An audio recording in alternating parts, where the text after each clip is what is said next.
Imagine American television without MASH. It's hard, right? That's because the show wasn't just popular, it fundamentally changed what a sitcom could be. Premiering in 1972, during the final years of the Vietnam War, MASH was set in the Korean War, blending humor with heartbreak. Its quirky characters explored the absurdity of war and the resilience of the human spirit. It quickly became a fan favorite.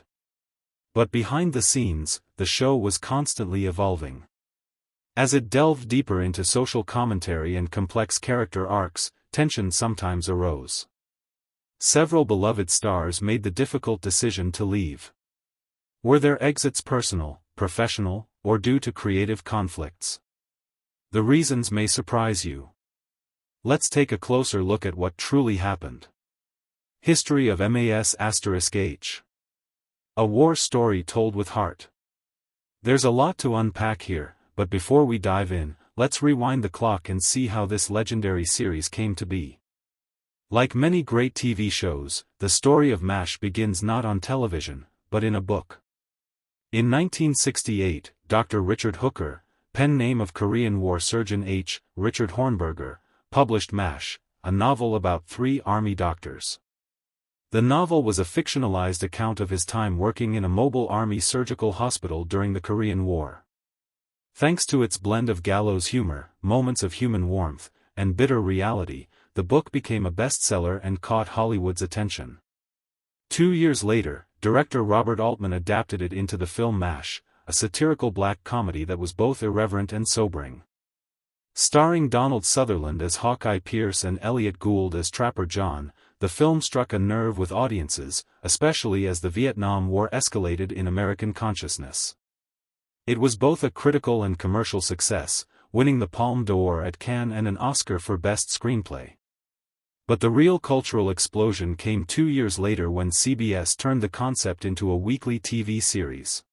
Developed by Larry Gelbart and Gene Reynolds, MAS*H debuted on September 17, 1972.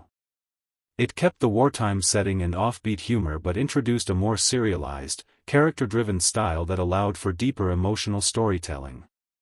Alan Alda stepped into the role of Hawkeye Pierce and quickly became the heart of the show. Though the first season struggled with ratings, so much so that it was nearly cancelled, CBS took a chance and moved it to Saturday nights.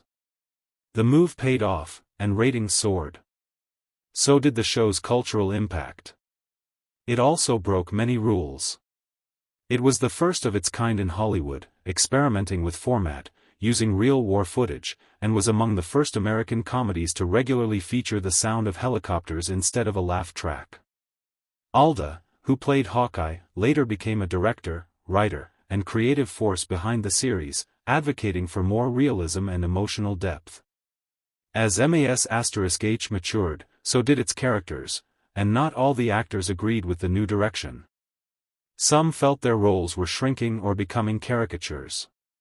Others faced personal challenges or wanted to explore different creative avenues. Over its 11 seasons, the cast changed multiple times, but the series remained rooted in its core mission, to depict the cost of war through compassion, wit, and unbreakable human bonds. With that in mind, let's examine the first major exit, a departure so unexpected that the writers chose to kill off the character, shocking the nation. McLean Stevenson. If you ask longtime MAS*H fans which moment hit them hardest, many will point to the final scene of Season 3's finale, Abyssinia, Henry. It's a quiet line delivered by radar that changed everything. Lieutenant Colonel Henry Blake's plane was shot down over the Sea of Japan. There were no survivors. That moment was groundbreaking, not just because it stunned viewers, but because it marked the first major departure of a core cast member, McLean Stevenson. But how did it come to this? McLean had been a vital part of the series from the start. As the affable, often confused commanding officer of the 4077th, his character, Colonel Henry Blake, was a perfect foil for the chaos of war. Where Hawkeye and Trapper brought rebellion and wit, Henry Blake brought humanity, frazzled, sometimes clueless, but always well-meaning. His early performances earned praise and a Golden Globe. He was funny, relatable, and beloved by fans.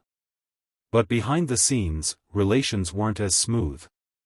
According to interviews and memoirs, McLean grew frustrated with his role. While the show started as a loose ensemble comedy, it soon centered more heavily on Alda's Hawkeye.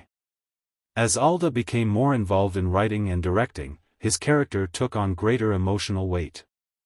Meanwhile, McLean felt sidelined. He even told People magazine in 1975, "I want to be number one. I want to be the guy carrying the show." Though it might sound egotistical, it was more about his ambitions. McLean had dreams of stardom and believed he had the charisma to lead his own show. He wanted opportunities beyond being a supporting player. So, at the end of season 3, he approached the producers and announced he wouldn't return. Here's where things got bold. Unlike typical sitcom exits, where characters are written off gently, MASH's creators saw an opportunity to remind viewers that it was, after all, a war story. And in war, not everyone makes it home. This led to the legendary Abyssinia, Henry episode. Henry Blake receives his discharge orders and prepares to leave, with tearful goodbyes and celebration. It feels like a happy ending, until the final scene. Radar walks into the operating room, somber, and delivers the devastating news: Henry's plane was shot down, and there were no survivors. The silence that followed was deafening. No music, no laugh track, just stunned faces and the beeping of medical equipment. That scene changed TV history. It was one of the first times a beloved sitcom character was killed off without warning or fanfare. Some of the cast's reactions were genuine, they didn't all know the ending in advance. Alda later revealed Gary Burghoff, Radar, was the only actor prepped for the scene. When it aired, the response was immediate and intense. CBS received thousands of letters, some praising the honesty, others angry at the shock. Larry defended the decision, saying, "We wanted to show that not everyone gets to go home." And that's exactly what they did. What happened to McLean afterward? Things weren't as rosy as he might have hoped. Initially, he signed a lucrative deal with NBC and starred in the McLean Stevenson Show, a family sitcom based on his charm. It seemed he was carving out his own path, but it lasted just one season, and his next attempt, Hello, Larry, fared even worse. Despite high hopes, the show was critically panned and later became a punchline. In retrospect, McLean regretted leaving MASH. In a 1983 interview, he admitted, "I took myself out of the game." It wasn't just the failed shows, it was the realization that MASH was a once-in-a-lifetime experience: the cast, the writing, the impact. The show was lightning in a bottle. Some co-stars, like Alda and Loretta Swit, expressed sadness but understood his desire to branch out. Others quietly wondered if he'd been too quick to leave something special. Despite his regrets, McLean continued acting in guest roles and TV movies but never reached the same heights. When he died in 1996 at age 68, tributes poured in. Alda called him a wonderful actor and a good man, and Gary Burghoff remembered him as a light-hearted spirit who brought joy. Ironically, his departure gave the show its soul. While he left to find his big break, the role he walked away from became his most enduring legacy. Now, if you thought McLean's exit was dramatic, Wayne Rogers' departure was even more understated, quiet, complicated, and behind the scenes. While McLean received a tearful farewell, Wayne simply disappeared. One episode, and then gone, no goodbye, no explanation. Why? Let's go back to the beginning. Wayne played trapper John McIntyre, one half of the original comedic duo that defined early MASH. His chemistry with Alda's Hawkeye was magnetic, and their banter and mischief were a highlight. It was like a wartime The Odd Couple. But behind the laughs, tension simmered. Wayne had signed on with the expectation of an ensemble show with equal screen time. As the series progressed, most of the focus shifted toward Alda's Hawkeye, who became the moral and emotional center. Alda's involvement in writing and directing further changed the dynamic. Initially, Wayne didn't mind Alda's success, they were reportedly friendly. But over time, he felt sidelined. His character, Trapper John, was no longer a leading man but a support role. In interviews, Wayne explained, Trapper didn't have much to do. He was one of two buddies, then he became the guy nodding at everything Alan said. Unlike McLean, who made a formal exit, Wayne chose to leave quietly. After season 3, he decided not to renew his contract. The producers didn't even know he was officially gone until the start of season 4. Interestingly, his contract had never been formalized, just a handshake deal, so when they threatened legal action, it was baseless. He simply walked away from a show he no longer believed in. The producers had to rework the season opener, explaining that Trapper had been discharged while Hawkeye was on leave. The audience reaction was harsh, first Henry, now Trapper. It felt unreal. Worse, there was no farewell scene, no heartfelt goodbye. To fill the gap, Mike Farrell was introduced as B.J. Honeycutt, a more grounded, introspective character. The show's tone shifted accordingly. Gary Burghoff. It's ironic, he was the heart of the cast, yet Gary Burghoff left MASH quietly, painfully, for reasons few realized. Fans knew him as Radar O'Reilly, the wide-eyed company clerk with incredible intuition, a teddy bear with a war under his arm. Radar could hear helicopters before anyone else. His innocence softened the harshness of war. Hawkeye and Trapper broke rules, Henry Blake fumbled leadership, but Radar was the emotional heartbeat, the glue. Behind that soft voice was an actor unraveling under the weight.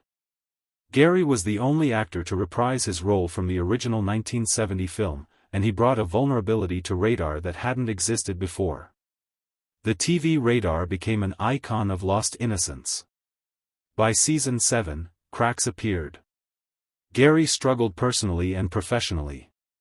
The demanding schedule, combined with his perfectionism, wore him down. He battled anxiety and depression, rarely publicized at the time, and missed his family deeply. He later admitted that missing his daughter's early years was a mistake I never stopped regretting. In a 2018 interview, co-star Mike Farrell recalled, Gary had emotional problems. He felt he wasn't appreciated enough.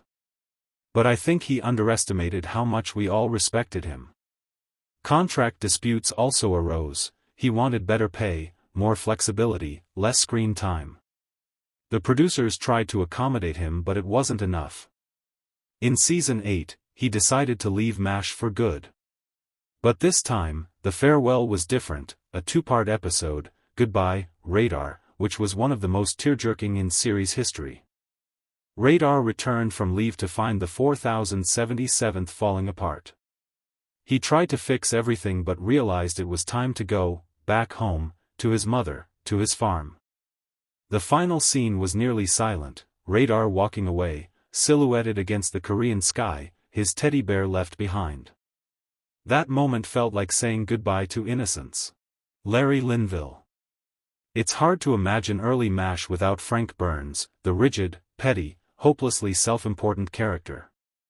Played perfectly by Larry Linville, Major Burns was the quintessential love-to-hate character. His obsession with rules, his secret affair with Major Houlihan, and his insecurities made him a perfect foil for Hawkeye and Trapper. But as the series matured, Frank's one-note villainy began to stand out, in a bad way. While other characters deepened, Frank remained stuck in a loop. His prejudices and insecurities were never challenged. Larry, who had far more range than Frank allowed, began to feel the strain. By the end of season 5, Larry chose not to renew his contract. He said he had taken the character as far as he could. He wasn't fired or pushed out, he simply decided to leave, recognizing MASH was evolving beyond Frank's role. The impact was significant. Without Frank, the show could explore more nuanced conflicts. The comedy shifted from slapstick to irony and humanity. Many believe Larry's departure was a turning point, an opportunity for the show to elevate itself. But fans felt the loss. For 5 seasons, Frank had been the punchline and the source of tension. His exit meant rethinking the show's rhythm. Though he was written out as having received a promotion, it was deeply felt. Larry moved on to guest roles but never again found a part as memorable as Major Frank Burns.